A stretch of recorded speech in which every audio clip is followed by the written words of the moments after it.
Movie के start होते ही हमें बताया जाता है कि आज से तकरीबन 5 साल पहले गॉडजिला और कोंग की बहुत बड़ी फाइट हुई थी, जहां पर गॉडजिला कोंग को हराने के बाद समंदर की गहराइयों में चला गया था। और बस उसी दिन के बाद गॉडजिला का कुछ भी पता नहीं चल पाया, किसी ने नहीं देखा उसे। और उसके बाद हमें 5 साल बाद का सीन दिखाया जाता है, जहाँ पर हम एक आइलैंड को देखते हैं जो कि कोंग का घर था असल में। और यहाँ पर हम देखते हैं कि कोंग का साइज अब पहले से काफी बड़ा हो गया है। इसके बाद कोंग सोकर उठता है और पानी में काफी इंजॉय करता है। वहीं पर हम एक छोटी बच्ची को देखते हैं जो कोंग को काफी अच्छी लगती थी। वो दोनों काफी अच्छे फ्रेंड्स भी थे और कोंग उस बच्ची की कोई बात नहीं टालता था, उसकी सारी बातें मानता था। लेकिन ये बच्ची ना तो बोल सकती है और ना ही कुछ सुन सकती है। और यहाँ पर हम कोंग को बहुत ज्यादा अग्रेसिव पाते हैं। कोंग बहुत ज्यादा गुस्से में होता है और वो एक ट्री को उखेड़कर आसमान की तरफ फेंकता है, जिससे एनर्जी वॉल टूट जाती है। और यहाँ पर हम ये जान पाते हैं कि असल में कोंग को इस टाउन के नीचे रखा गया था ताकि गॉडजिला फिर से वहाँ पर ना आ जाए, क्योंकि ये दोनों टाइटन्स एक दूसरे को फील कर सकते हैं, तो कहीं ये दोबारा से न लड़ पड़े। अब क्योंकि कोंग पहले से काफी बड़ा हो गया था साइज में, इसीलिए डिसाइड किया जाता है कि उसे यहाँ से कहीं और शिफ्ट कर दिया जाएगा। इसके बाद हमें एक लड़का दिखाया जाता है जो कि एक कंपनी के लिए काम करता था और वो बेसिकली एक हैकर भी था। और जिस कंपनी में वो काम करता था वो काफी मॉडर्न चीजें बनाया करती थी, लाइक मशीन्स, रोबोट्स एक्सेट्रा। लेकिन उस हैकर को अपनी कंपनी पर थोड़ा बहुत डाउट होता है कि कंपनी कोई ऐसी चीज बना रही है जो नहीं बनानी चाहिए। इसीलिए वो कंपनी का सारा डाटा हैक कर लेता है, जिससे उसे पता चलता है कि ये कंपनी किसी काफी बड़े ऑब्जेक्ट को हांगकांग शिफ्ट कर रही है। लेकिन तभी वहाँ पर अलार्म बजने लगता है और ये गॉडजिला के आने का अलार्म था। देखते ही देखते गॉडजिला समंदर से बाहर निकल आता है। बाहर आते ही वो सब कुछ डिस्ट्रॉय करने लग जाता है। किसी को भी समझ नहीं आ रहा था कि आखिर गॉडजिला सबको क्यों मारता जा रहा है, क्योंकि वो तो एक ऐसा टाइटन है जो इंसानों को सेव करता है, उनकी जान बचाता है। यहाँ पर हम ये जान पाते हैं कि गॉडजिला के पास एक पावर है और वो पावर न्यूक्लियर पावर है। और गॉडजिला अपनी न्यूक्लियर पावर का इस्तेमाल करके पूरी कंपनी को डिस्ट्रॉय कर देता है। इसके बाद ये न्यूज पूरी दुनिया में वायरल हो जाती है कि गॉडजिला आ चुका है। लेकिन इस बार वो चेंज होकर आया है, पहले जैसा नहीं रहा। यानी पहले वो इंसानों को बचाता था, लेकिन अब वो अग्रेसिव है और गुस्से में सबको मारता जा रहा है। कंपनी का ऑनर न्यूज में सबको बता रहा होता है कि हमारी कंपनी एक प्रोजेक्ट पर काम कर रही है। वो बहुत जल्द एक ऐसी डिवाइस बनाने में कामयाब हो जाएंगे कि जिससे गॉडजिला का मुकाबला हो सकता है। इस न्यूज को एक लड़की भी देख लेती है जिसका नाम होता है मेडिसन। लेकिन यहाँ पर मेडिसन इस बात पर एग्री नहीं करती कि गॉडजिला गुस्से में आया है, क्योंकि वो गॉडजिला को बहुत अच्छे से जानती थी। इसीलिए वो इस न्यूज को सिर्फ एक बकवास समझती है, क्योंकि उसका मानना था कि गॉडजिला कभी भी किसी को नुकसान नहीं पहुंचा सकता, बल्कि वो इंसानों की हेल्प करता है, उनकी जान बचाता है। मेडिसन अपने फादर के पास जाकर उन्हें समझाने की कोशिश करती है कि गॉडजिला कभी भी ऐसा नहीं कर सकता और उसके साथ जरूर कुछ न कुछ किया गया है। लेकिन मेडिसन के फादर उसे समझाने की कोशिश करते हैं कि देखो बेटा, ये सारे क्रिएचर्स, ये सारे टाइटन्स इंसानों की तरह ही होते हैं, यानी इनका मूड चेंज हो सकता है। अब देखो गॉडजिला भी चेंज हो गया है और वो इंसानों को मारता जा रहा है। इसके बाद मेडिसन वहाँ से चली जाती है और वो उस हैकर की ऑनलाइन ऑडियो सुनती है। वो हैकर असल में गॉडजिला के बारे में एक ऑनलाइन ऑडियो अपलोड करता है। यहाँ पर मेडिसन डिसाइड करती है कि वो जाकर उस हैकर से मिलेगी और जाकर उससे सारी बात पूछेगी कि आखिर ये चक्कर क्या है, गॉडजिला अग्रेसिव क्यों हो गया है और उसने उस कंपनी को क्यों डिस्ट्रॉय किया। इसके बाद कंपनी का ऑनर एक सीनियर डॉक्टर नेथन से जाकर मिलता है। डॉक्टर नेथन असल में एक साइंटिस्ट भी होते हैं। कंपनी का ऑनर डॉक्टर नेथन को बताता है कि आपका जो कॉन्सेप्ट था हॉलो अर्थ वाला, वो बिल्कुल सही था और ये वो जगह थी जहाँ पर टाइटन्स पैदा होते हैं। असल में डॉक्टर नेथन ने एक बुक लिखी थी जिसमें उन्होंने लिखा था कि जमीन के अंदर एक और जमीन भी है जिसका नाम हॉलो अर्थ है। ये छुपी हुई है और किसी को नजर नहीं आती और असल में ये अर्थ टाइटन्स की एनर्जी का सोर्स है। वहीं पर कंपनी का ऑनर डॉक्टर नेथन को एक और आदमी से भी मिलवाता है। कंपनी का ऑनर डॉक्टर नेथन को बताता है कि हमने हॉलो अर्थ के अंदर ही एनर्जी का एक सोर्स ढूंढ लिया है। अब यहाँ पर हम ये बात तो जानते नहीं कि हॉलो अर्थ आखिर एग्जिस्ट कहाँ पर करती है। हॉलो अर्थ असल में हमारी जमीन के नीचे है और जिस तरह हम सूरज से एनर्जी लेते हैं और सेम उसी तरह हॉलो अर्थ में एक एनर्जी सोर्स है जिससे ये सारे टाइटन्स एनर्जी लेते हैं। और अगर ये लोग उस एनर्जी सोर्स को ढूंढने में कामयाब हो गए तो ये गॉडजिला का मुकाबला भी कर पाएंगे।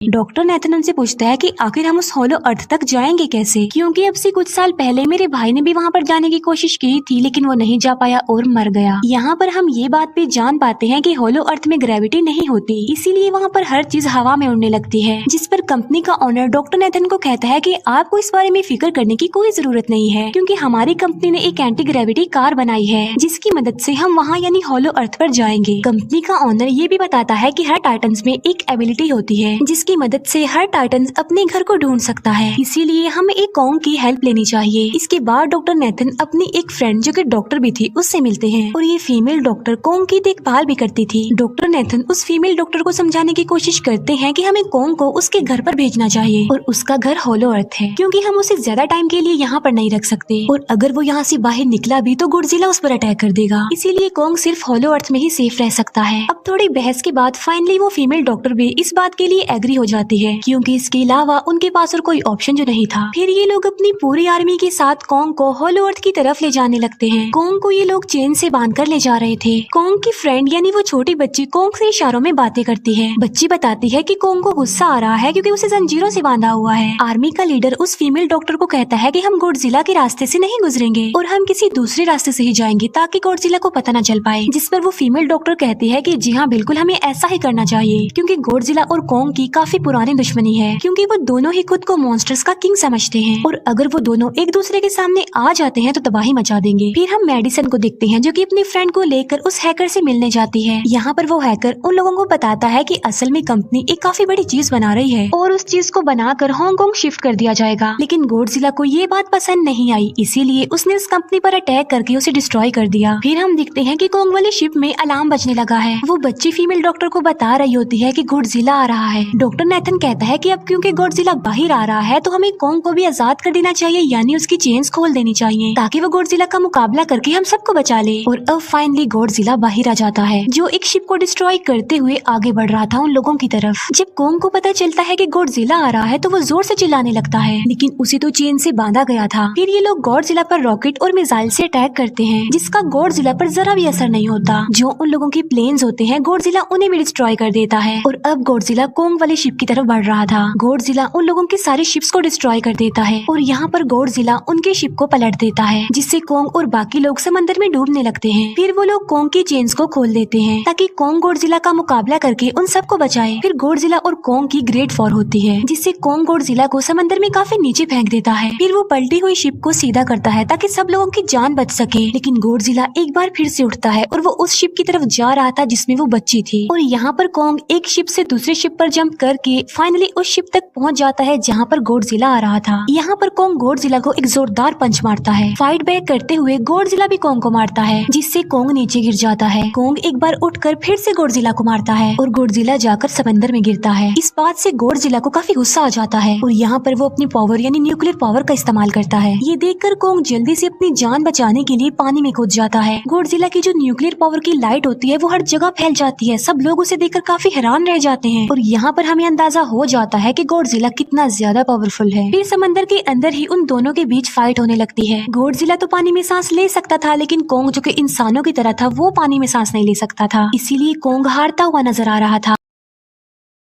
फिर गॉडजिला कॉन्ग को मारने के लिए उसे समंदर की गहराइयों में लेकर जा रहा होता है। वो फीमेल डॉक्टर कहती है कि हमें जल्द से जल्द कॉन्ग की हेल्प करनी चाहिए वरना गॉडजिला उसे मार डालेगा। फिर ये बहुत सारे मिसाइल को समंदर में ब्लास्ट कर देते हैं, जिससे होता ये है कि कॉन्ग अपनी जान बचाने के लिए बाहर आ जाता है। फिर डॉक्टर नेथन ऑर्डर देते हैं कि सब कुछ ऑफ कर दो, सारे इंजन सारी मशीन्स को शट डाउन कर दो, ताकि गॉडजिला ये समझे कि हम लोग हार चुके हैं और मर चुके हैं। और तब ये लोग सारी चीजों को शट डाउन कर देते हैं। तब गॉडजिला कॉन्ग को गुस्से में देखता है और फिर वहाँ से चला जाता है। फीमेल डॉक्टर कहती है कि अगर हम आगे बढ़े तो गॉडजिला हमें फिर से फील करके हम लोगों पर अटैक कर देगा, तो अब हम कैसे आगे बढ़े और हम कॉन्ग को कैसे ले जाएंगे। जिस पर डॉक्टर नेथन कहते हैं कि हम कॉन्ग को उड़ा कर लेकर जाएंगे। दूसरी तरफ हम देखते हैं कि मेडिसन अपने फ्रेंड्स के साथ उस कंपनी में घुस गई है, ये चेक करने के लिए कि आखिर ये कंपनी कौन सी चीज बना रही है, जिस पर गॉडजिला को गुस्सा आया और उसने अटैक कर दिया। वहाँ पर उन लोगों को एक काफी बड़े एनिमल के अंडे भी मिलते हैं और फिर जैसे ही उन लोगों को अंडे मिलते हैं उनका डोर लॉक्ड हो जाता है। असल में जहाँ ये लॉक्ड हो जाते हैं वो एक मशीन होती है जो इन लोगों को अंडों समेत काफी तेजी से हांगकांग लेकर जा रही थी। फिर हम देखते हैं कि हेलीकॉप्टर्स के जरिए पूरी आर्मी कॉन्ग को होलो अर्थ के पास पहुंचाने में कामयाब हो जाती है। वो लोग कॉन्ग को कहते हैं कि वो होलो अर्थ वाले केव में चला जाए, लेकिन कॉन्ग वहाँ पर जाने के लिए इनकार कर देता है। फिर ये लोग डिसाइड करते हैं कि वो उस बच्ची के थ्रू कॉन्ग को कहेंगे कि वो वहाँ पर चला जाए, क्योंकि कॉन्ग उस बच्ची की कोई बात नहीं टालता था। साथ में कॉन्ग को ये भी कहा जाएगा कि आपकी फैमिली भी वहाँ पर है, आप जैसे और भी क्रिएचर्स हैं वहाँ पर। और यहाँ पर कॉन्ग उस केव में जाने के लिए एग्री हो जाता है और यहाँ पर कॉन्ग उस होलो अर्थ वाली केव में चला जाता है और ये लोग भी अपनी एंटी ग्रेविटी कार की मदद से कोंग के पीछे पीछे जाते हैं। होलो अर्थ एक अलग तरह की ही दुनिया थी। अब क्योंकि उन लोगों के पास एंटी ग्रेविटी कार्स थी, इसीलिए उनकी जान बच जाती है। और होलो अर्थ में अलग अलग तरह के मॉन्स्टर्स भी थे और तभी एक फ्लाइंग मॉन्स्टर उनकी एंटी ग्रेविटी कार पर अटैक कर देता है। वो मॉन्स्टर उस बच्ची पर भी अटैक करने वाला होता है, लेकिन कोंग उस मॉन्स्टर को पकड़ लेता है और उसे मार डालता है और बाद में उस मॉन्स्टर का सर ही धड़ से अलग कर देता है। इसके बाद कोंग तेजी से आगे बढ़ने लगता है, जबकि बाकी सब भी कोंग के पीछे पीछे जाते हैं। अब होलो अर्थ पर ग्रेविटी ना होने की वजह से वहाँ के सारे पत्थर हवा में उड़ रहे होते हैं। मेडिसन और उसके फ्रेंड्स हांगकांग पहुँच जाते हैं और यहाँ पर उन लोगों को उस कंपनी के सीक्रेट वेपन के बारे में पता चल जाता है। गॉडजिला को मारने के लिए इस कंपनी ने एक और गॉडजिला बनाया है और इस नए गॉडजिला का नाम होता है मेगा गॉडजिला। और इस मेगा गॉडजिला को कंट्रोल करने वाला वो आदमी होता है जिसे उस कंपनी के ऑनर ने डॉक्टर नेथन से मिलवाया था। मेगा गॉडजिला की पावर्स को चेक करने के लिए वहाँ पर एक स्कल क्रॉलर को छोड़ दिया जाता है। मेगा गॉडजिला यहाँ पर अपनी पावर्स का इस्तेमाल करके स्कल क्रॉलर को मार डालता है, लेकिन यहाँ पर एक गड़बड़ हो जाती है और वो ये कि उन्हें मेगा गॉडजिला को चलाने के लिए और ज्यादा पावर चाहिए थी और वो पावर सिर्फ और सिर्फ होलो अर्थ में थी। और यही वजह थी कि कंपनी का ऑनर उस एनर्जी सोर्स, उस पावर को ढूंढ रहा था ताकि वो मेगा गॉडजिला को दोबारा से जिंदा कर सके। इसके बाद हम देखते हैं कि मेगा गॉडजिला एक्टिवेट हो गया है। मेगा गॉडजिला के जिंदा होते ही गॉडजिला उसे फील कर लेता है और इसीलिए वो हांगकांग जहाँ पर वो मेगा गॉडजिला था उसी तरफ बढ़ने लगता है। होलो अर्थ दिखने में काफी खूबसूरत थी और होलो अर्थ में जो एनर्जी सोर्स था वो एक पहाड़ में था। कोंग उस पहाड़ की तरफ जाता है और उसके डोर को ओपन कर देता है और जोर से धाड़ता है। कोंग को वहाँ पर एक वेपन मिल जाता है जो कि एक एक्स थी और ये एक्स कोई नॉर्मल एक्स नहीं होती, बल्कि ये गॉडजिला की बॉडी से बनाई गई होती है जो कि बहुत पावरफुल होती है। कोंग उस एक्स को लेकर एक जगह पर बैठ जाता है बिल्कुल किंग की तरह। गॉडजिला जो कि हांगकांग पहुंच गया था और अब वो मेगा गॉडजिला की तरफ बढ़ रहा था, जिससे सब लोग अपनी जान बचाने के लिए इधर उधर भागने लगते हैं। दूसरी तरफ कोंग को एनर्जी सोर्स भी मिल जाती है और यहाँ पर उसे ये भी पता चलता है कि एनर्जी सोर्स उसकी एक्स को भी चार्ज कर सकता है, क्योंकि उसकी एक्स चार्ज होने के बाद ही चल सकती है और चार्ज होने के बाद वो और ज्यादा पावरफुल हो जाती है। गॉडजिला को ये बात भी पता चल जाती है कि होलो अर्थ में कोई आया है, जिससे गॉडजिला अपनी न्यूक्लियर पावर जमीन पर मारता है, जिससे वो न्यूक्लियर पावर जमीन को फाड़ती हुई कोंग के पास पहुंच जाती है।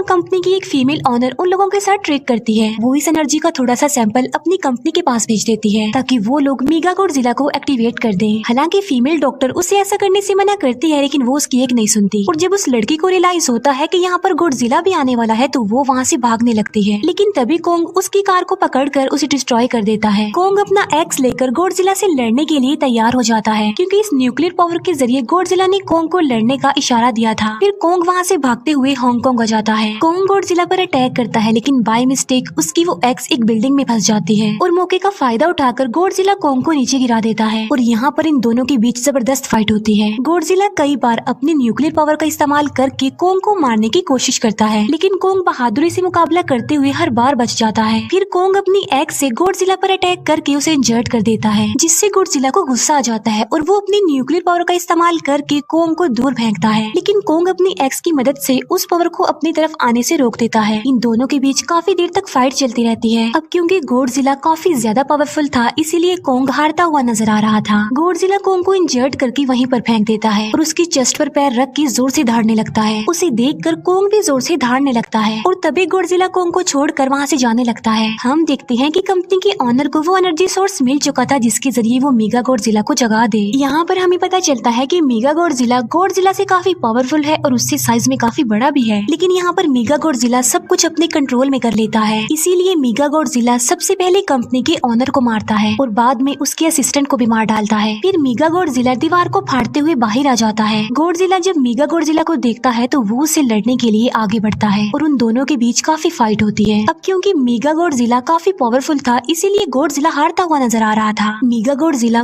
को बहुत ज्यादा मारता है और उसे नीचे गिरा देता है। मेडिसन और वो हैकर मेगा गॉडजिला की पावर्स को ऑफ करने की कोशिश करते हैं, लेकिन वहाँ पर सारी मशीन्स में कोर्स लगे हुए थे। दूसरी तरफ हमें कोंग दिखाया जाता है जो कि लड़ने की वजह से काफी इंजर्ड हो गया था और उसकी हालत काफी खराब थी और वो ऑलमोस्ट मरने ही वाला था। वो बच्ची कोंग की हार्ट बीट सुनती है तो सबको बताती है कि कोंग की हार्ट बीट आहिस्ता आहिस्ता कम होती जा रही है, जिस पर डॉक्टर नेथन कहते हैं कि हमें कोंग को बचाने के लिए उसे एक काफी बड़ा इलेक्ट्रिक शॉक देना होगा और ये लोग कोंग को शॉक उसी एंटी ग्रेविटी कार से देते हैं, जिससे कोंग को काफी बड़ा झटका लगता है और वो दोबारा से उठकर खड़ा हो जाता है। वो बच्ची इशारों में कोंग को कहती है कि देखो गॉडजिला हमारा दुश्मन नहीं है, वो हमारा हमारा फ्रेंड है, इसीलिए जाओ और उसकी हेल्प करो। तब कोंग गॉडजिला को बचाने के लिए चला जाता है। मेगा गॉडजिला अपनी न्यूक्लियर पावर का इस्तेमाल करके गॉडजिला को बस मारने ही वाला होता है कि तभी वहाँ पर कोंग आ जाता है और कोंग यहाँ पर गॉडजिला को बचा लेता है। गॉडजिला फौरन समझ जाता है कि मुझे और कोंग को साथ मिलकर लड़ना चाहिए, लेकिन मेगा गॉडजिला इतना ज्यादा पावरफुल था कि वो इन दोनों पर भारी पड़ रहा था। कोंग को अपनी एक्स नजर आती है, लेकिन मुसीबत की बात तो ये है कि वो चार्ज नहीं होती। लेकिन कोंग फिर भी उस एक्स से मेगा गॉडजिला पर अटैक कर देता है, लेकिन मेगा गॉडजिला कोंग को मारता है और वो कोंग को बस मारने ही वाला होता है कि तभी कोंग उसे ऐसा करने से रोक लेता है। अब क्योंकि मेडिसिन और उस हैकर से वो मशीन बंद नहीं हो रही थी जिससे मेगा गॉडजिला की पावर्स को कम किया जाए, इसीलिए वो गुस्से में आकर उस मशीन पर पानी डाल देते हैं, जिससे मेगा गॉडजिला थोड़ी देर के लिए ऑफ हो जाता है। और इसी बात का फायदा उठाकर गॉडजिला अपने न्यूक्लियर पावर के जरिए कोंग की उस एक्स को चार्ज कर देता है और अब कोंग के पास पावर आ चुकी थी, इसीलिए वो मेगा गॉडजिला को तबाह बर्बाद करके रख देता है। उसकी हाथ पैर तोड़ देता है और उसके सारे बॉडी के पार्ट्स अलग अलग कर देता है और लास्ट में वो मेगा गॉडजिला का सर भी उखेड़ कर फेंक देता है। अब क्योंकि मेगा गॉडजिला मर चुका था तो सब कुछ नॉर्मल हो जाता है, लेकिन तभी गॉडजिला फिर से खड़ा हो जाता है और कोंग भी अपनी एक्स लेकर गॉडजिला से लड़ने के लिए तैयार हो जाता है। अब क्योंकि उन दोनों ने एक दूसरे की हेल्प की थी, इसीलिए वो नहीं लड़ते। गॉडजिला वापिस समंदर में चला जाता है जहाँ से वो आया था, और जबकि कोंग अब हमेशा के लिए होलो अर्थ में चला गया है और कोंग उस छोटी बच्ची को भी अपने साथ वहाँ पर ले गया है। और इसी के साथ ही इस मूवी का यहीं पर एंड हो जाता है।